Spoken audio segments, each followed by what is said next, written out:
बहुत पुराने समय की बात है। एक गांव के बाहर एक शांत सी कुटिया में एक सिद्ध साधु महाराज रहते थे। लोग कहते थे कि साधु महाराज की भविष्यवाणियां कभी गलत नहीं होती थी। जो भी वे कहते, समय आने पर बिल्कुल सच साबित होता। उसी गांव में रहने वाला एक युवक था, रघु। रघु थोड़ा शरारती किस्म का था। एक दिन उसके मन में आया कि क्यों न साधु महाराज को झूठा साबित किया जाए। बस इसी सोच के साथ वह कुटिया पहुंचा।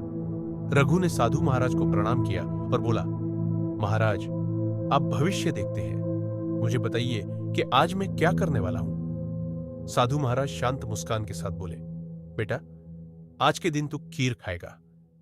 रघु ने मन ही मन सोचा, बस आज इन्हें झूठा साबित कर दूंगा।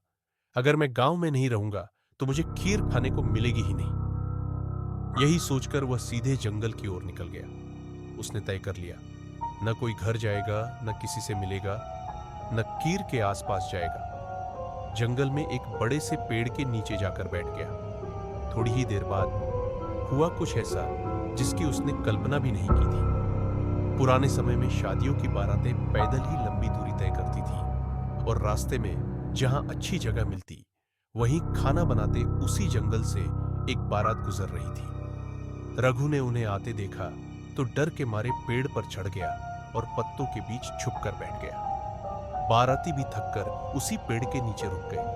उन्होंने चूल्हा जलाया और संयोग देखिए, आज उनके खाने में भी खीर ही बन रही थी। रघु ऊपर से बैठा सब देखता रहा और मन ही मन परेशान होता रहा।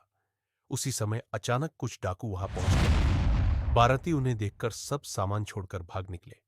अब सिर्फ उबलती हुई खीर बची थी और पेड़ पर छुपा रघु। डाकुओं ने खीर को देखा और बोले, आज तो मजा आ गया, इतनी स्वादिष्ट खीर तैयार है। पर तभी एक डाकू बोला, रुको, हो सकता है किसी ने इसमें जहर मिलाया हो। दूसरा डाकू बोला, जिसने जहर मिलाया होगा वो कहीं आसपास हमें देख रहा होगा।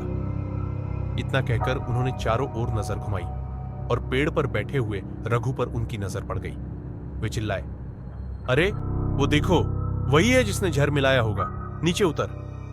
डर के मारे रघु कांपता हुआ नीचे उतर आया। डाकू बोले, अगर जहर नहीं मिलाया तो पहले तू ही ये खीर खाकर दिखा। रघु ने लाख समझाया, मैंने कुछ नहीं किया, मैं तो बस यहां बैठा था। पर डाकू उसकी बात मानने वाले कहां थे। उन्होंने रघु को कटोरा पकड़ाया और कहा, खा, वरना अभी यहीं निपटा देंगे। डर के मारे जान बचाने के लिए रघु को वही खीर खानी पड़ी जिससे वह पूरे दिन बचता फिर रहा था। जैसे ही कटोरा खाली हुआ, रघु को साधु महाराज की बात याद आई और उसका सिर झुक गया। उसे एहसास हुआ, सच्चाई से भाग नहीं सकते, जो होना लिखा है वह होकर ही रहता है। और साधु महाराज की भविष्यवाणी सच साबित हुई। अगर आपको यह कहानी पसंद आई हो तो वीडियो को लाइक करें और चैनल को सब्सक्राइब करना ना भूलें।